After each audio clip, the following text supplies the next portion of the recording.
ومن يرغب عن ملة إبراهيم إلا من سفه نفسه وَلَقَدِ اصْطَفَيْنَاهُ فِي الدُّنْيَا وَإِنَّهُ فِي الْآخِرَةِ لَمِنَ الصَّالِحِينَ۔ اب کون ہے جو ابراہیم کے طریقے سے نفرت کرے؟ جس نے خود اپنے آپ کو حماقت و جہالت میں مبتلا کر لیا ہو، اس کے سوا کون یہ حرکت کر سکتا ہے؟ ابراہیم تو وہ شخص ہے جس کو ہم نے دنیا میں اپنے کام کے لیے چن لیا تھا اور آخرت میں اس کا شمار صالحین میں ہوگا۔ اذ قال له ربه اسلم قال اسلمت لرب العالمین۔ اس کا حال یہ تھا کہ جب اس کے رب نے اس سے کہا مسلم ہو جا تو اس نے فوراً کہا میں مالک کائنات کا مسلم ہو گیا۔ مسلم ہو جا، مسلم وہ جو خدا کے آگے سر اطاعت خم کر دے، خدا ہی کو اپنا مالک، آقا، حاکم اور معبود مان لے، جو اپنے آپ کو بالکلیہ خدا کے سپرد کر دے اور اس ہدایت کے مطابق دنیا میں زندگی بسر کرے جو خدا کی طرف سے آئی ہو۔ اس عقیدے اور اس طرز عمل کا نام اسلام ہے، اور یہی تمام انبیاء کا دین تھا جو ابتدائے آفرینش سے دنیا کے مختلف ملکوں اور قوموں میں آئے۔ وَوَصَّى بِهَا إِبْرَاهِيمُ بَنِيهِ وَيَعْقُوبُ يَا بَنِيَّ إِنَّ اللَّهَ اصْطَفَى لَكُمُ الدِّينَ فَلَا تَمُوتُنَّ إِلَّا وَأَنْتُمْ مُسْلِمُونَ۔ اسی طریقے پر چلنے کی ہدایت اس نے اپنی اولاد کو کی تھی، اور اسی کی وصیت یعقوب اپنی اولاد کو کر گیا۔ اس نے کہا تھا کہ میرے بچوں، اللہ نے تمہارے لیے یہی دین پسند کیا ہے، لہذا مرتے دم تک مسلم ہی رہنا، اور اسی کی وصیت یعقوب اپنی اولاد کو کر گیا۔ حضرت یعقوب علیہ السلام کا ذکر خاص طور پر اس لیے فرمایا کہ بنی اسرائیل براہ راست انہی کی اولاد تھے۔ اللہ نے تمہارے لیے یہی دین پسند کیا ہے۔ دین یعنی طریق زندگی، نظام حیات، وہ آئین جس پر انسان دنیا میں اپنے پورے طرز فکر اور طرز عمل کی بنا رکھے۔ ام کنتم شہداء اذ حضر یعقوب الموت اذ قال لبنیہ ما تعبدون من بعدی قالوا نعبد إلهك وإله آبائك إبراهيم وإسماعيل وإسحاق إلها واحدا ونحن له مسلمون۔ پھر کیا تم اس وقت موجود تھے جب یعقوب اس دنیا سے رخصت ہو رہا تھا؟ اس نے مرتے وقت اپنے بیٹوں سے پوچھا بچوں میرے بعد تم کس کی بندگی کرو گے؟ ان سب نے جواب دیا ہم اسی ایک خدا کی بندگی کریں گے جسے آپ نے اور آپ کے بزرگوں ابراہیم، اسماعیل اور اسحاق نے خدا مانا ہے، اور ہم اسی کے مسلم ہیں۔ بائبل میں حضرت یعقوب علیہ السلام کی وفات کا حال بڑی تفصیل سے لکھا گیا ہے، مگر حیرت ہے کہ اس وصیت کا کوئی ذکر نہیں ہے۔ البتہ تلمود میں جو مفصل وصیت درج ہے اس کا مضمون قرآن کے بیان سے بہت مشابہ ہے۔ اس میں حضرت یعقوب علیہ السلام کے یہ الفاظ ہمیں ملتے ہیں: خداوند اپنے خدا کی بندگی کرتے رہنا، وہ تمہیں اسی طرح تمام آفات سے بچائے گا جس طرح تمہارے آباء و اجداد کو بچاتا رہا ہے۔ اپنے بچوں کو خدا سے محبت کرنے اور اس کے احکام بجا لانے کی تعلیم دینا تاکہ ان کی مہلت زندگی دراز ہو، کیونکہ خدا ان لوگوں کی حفاظت کرتا ہے جو حق کے ساتھ کام کرتے ہیں اور اس کی راہوں پر ٹھیک ٹھیک چلتے ہیں۔ جواب میں ان کے لڑکوں نے کہا جو کچھ آپ نے ہدایت فرمائی ہے ہم اس کے مطابق عمل کریں گے، خدا ہمارے ساتھ ہو۔ تب یعقوب علیہ السلام نے کہا اگر تم خدا کی سیدھی راہ سے دائیں یا بائیں نہ مڑو گے تو خدا ضرور تمہارے ساتھ رہے گا۔ تلک امۃ قد خلت لها ما كسبت ولكم ما كسبتم ولا تسألون عما كانوا يعملون۔ وہ کچھ لوگ تھے جو گزر گئے، جو کچھ انہوں نے کمایا وہ ان کے لیے ہے، اور جو کچھ تم کماؤ گے وہ تمہارے لیے ہے، تم سے یہ نہ پوچھا جائے گا کہ وہ کیا کرتے تھے۔ یعنی اگرچہ تم ان کی اولاد صحیح، مگر حقیقت میں تمہیں ان سے کوئی واسطہ نہیں، ان کا نام لینے کا تمہیں کیا حق ہے جبکہ تم ان کے طریقے سے پھر گئے۔ اللہ کے ہاں تم سے یہ نہیں پوچھا جائے گا کہ تمہارے باپ دادا کیا کرتے تھے، بلکہ یہ پوچھا جائے گا کہ تم خود کیا کرتے رہے۔ اور یہ جو فرمایا کہ جو کچھ انہوں نے کمایا وہ ان کے لیے ہے اور جو کچھ تم کماؤ گے وہ تمہارے لیے ہے، یہ قرآن کا خاص انداز بیان ہے۔ ہم جس چیز کو فعل یا عمل کہتے ہیں، قرآن اپنی زبان میں اسے کسب یا کمائی کہتا ہے۔ ہمارا ہر عمل اپنا ایک اچھا یا برا نتیجہ رکھتا ہے جو خدا کی خوشنودی یا ناراضی کی صورت میں ظاہر ہوگا، وہی نتیجہ ہماری کمائی ہے۔ کیونکہ قرآن کی نگاہ میں اصل اہمیت اسی نتیجے کی ہے، اس لیے اکثر وہ ہمارے کاموں کو عمل و فعل کے الفاظ سے تعبیر کرنے کے بجائے کسب کے لفظ سے تعبیر کرتا ہے۔ وَقَالُوا كُونُوا هُودًا أَوْ نَصَارَىٰ تَهْتَدُوا قُلْ بَلْ مِلَّةَ إِبْرَاهِيمَ حَنِيفًا وَمَا كَانَ مِنَ الْمُشْرِكِينَ۔ یہودی کہتے ہیں یہودی ہو تو راہ راست پاؤ گے، عیسائی کہتے ہیں عیسائی ہو تو ہدایت ملے گی۔ ان سے کہو نہیں، بلکہ سب کو چھوڑ کر ابراہیم کا طریقہ، اور ابراہیم مشرکوں میں سے نہ تھا۔ اس جواب کی لطافت سمجھنے کے لیے دو باتیں نگاہ میں رکھیے۔ ایک یہ کہ یہودیت اور عیسائیت دونوں بعد کی پیداوار ہیں۔ یہودیت اپنے اسلام اور اپنی مذہبی خصوصیات اور رسوم و قواعد کے ساتھ تیسری چوتھی صدی قبل مسیح میں پیدا ہوئی، اور عیسائیت جن عقائد اور مخصوص مذہبی تصورات کے مجموعے کا نام ہے وہ تو حضرت مسیح علیہ السلام کے بھی ایک مدت بعد وجود میں آئے ہیں۔ اب یہ سوال خود بخود پیدا ہوتا ہے کہ اگر آدمی کے برسر ہدایت ہونے کا مدار یہودیت یا عیسائیت اختیار کرنے ہی پر ہے تو حضرت ابراہیم علیہ السلام اور دوسرے انبیاء اور نیک لوگ جو ان مذہبوں کی پیدائش سے صدیوں پہلے پیدا ہوئے تھے اور جن کو خود یہودی اور عیسائی بھی ہدایت یافتہ مانتے ہیں، وہ آخر کس چیز سے ہدایت پاتے تھے؟ ظاہر ہے کہ وہ یہودیت اور عیسائیت نہ تھی، لہذا یہ بات آپ سے واضح ہو گئی کہ انسان کے ہدایت یافتہ ہونے کا مدار ان مذہبی خصوصیات پر نہیں ہے جن کی وجہ سے یہودی اور عیسائی وغیرہ مختلف فرقے بنے ہیں، بلکہ دراصل اس کا مدار اس عالمگیر صراط مستقیم کے اختیار کرنے پر ہے جس سے ہر زمانے میں انسان ہدایت پاتے رہے ہیں۔ دوسرے یہ کہ خود یہود و نصارہ کی اپنی مقدس کتابیں اس بات پر گواہ ہیں کہ حضرت ابراہیم علیہ السلام ایک اللہ کے سوا کسی دوسرے کی پرستش، تقدیس، بندگی اور اطاعت کے قائل نہ تھے، اور ان کا مشن ہی یہ تھا کہ خدائی کی صفات و خصوصیات میں اللہ کے ساتھ کسی اور کو شریک نہ ٹھہرایا جائے۔ لہذا یہ بالکل ظاہر ہے کہ یہودیت اور نصرانیت دونوں اس راہ راست سے منحرف ہو گئی ہیں جس پر حضرت ابراہیم علیہ السلام چلتے تھے، کیونکہ ان دونوں میں شرک کی آمیزش ہو گئی ہے۔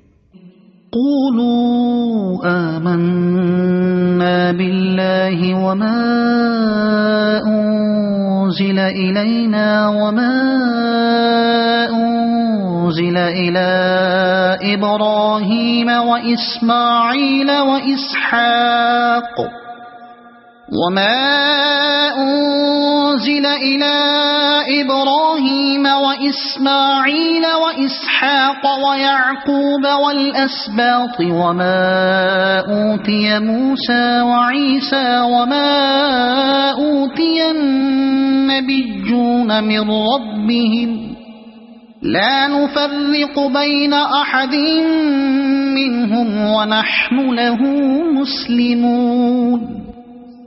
مسلمانوں کہو کہ ہم ایمان لائے اللہ پر اور اس ہدایت پر جو ہماری طرف نازل ہوئی ہے، اور جو ابراہیم، اسماعیل، اسحاق، یعقوب اور اولاد یعقوب کی طرف نازل ہوئی تھی، اور جو موسیٰ اور عیسیٰ اور دوسرے تمام پیغمبروں کو ان کے رب کی طرف سے دی گئی تھی۔ ہم ان کے درمیان کوئی تفریق نہیں کرتے اور ہم اللہ کے مسلم ہیں۔ ہم ان کے درمیان کوئی تفریق نہیں کرتے۔ پیغمبروں کے درمیان تفریق نہ کرنے کا مطلب یہ ہے کہ ہم ان کے درمیان اس لحاظ سے فرق نہیں کرتے کہ فلاں حق پر تھا اور فلاں حق پر نہ تھا، یا یہ کہ ہم فلاں کو مانتے ہیں اور فلاں کو نہیں مانتے۔ ظاہر ہے کہ خدا کی طرف سے جتنے پیغمبر بھی آئے ہیں سب کے سب ایک ہی صداقت اور ایک ہی راہ راست کی طرف بلانے آئے ہیں، لہذا جو شخص صحیح معنی میں حق پرست ہے اس کے لیے تمام پیغمبروں کو برحق تسلیم کیے بغیر چارہ نہیں۔ جو لوگ کسی پیغمبر کو مانتے اور کسی کا انکار کرتے ہیں وہ حقیقت میں اس پیغمبر کے بھی پیرو نہیں ہیں جسے وہ مانتے ہیں، کیونکہ انہوں نے دراصل اس عالمگیر صراط مستقیم کو نہیں پایا ہے جسے حضرت موسیٰ علیہ السلام یا عیسیٰ علیہ السلام یا کسی دوسرے پیغمبر نے پیش کیا تھا، بلکہ وہ محض باپ دادا کی تقلید میں ایک پیغمبر کو مان رہے ہیں۔ ان کا اصل مذہب نسل پرستی کا تعصب اور آباء و اجداد کی اندھی تقلید ہے، نہ کہ کسی پیغمبر کی پیروی۔ فَإِنْ آمَنُوا بِمِثْلِ مَا آمَنْتُمْ بِهِ فَقَدِ اهْتَدَوْا وَإِنْ تَوَلَّوْا فَإِنَّمَا هُمْ فِي شِقَاقٍ فَسَيَكْفِيكَهُمُ اللَّهُ وَهُوَ السَّمِيعُ الْعَلِيمُ۔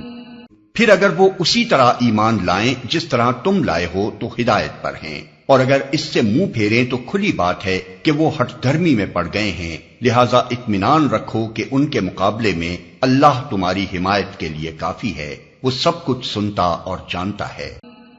صبغة اللہ ومن احسن من اللہ صبغة ونحن له عابدون۔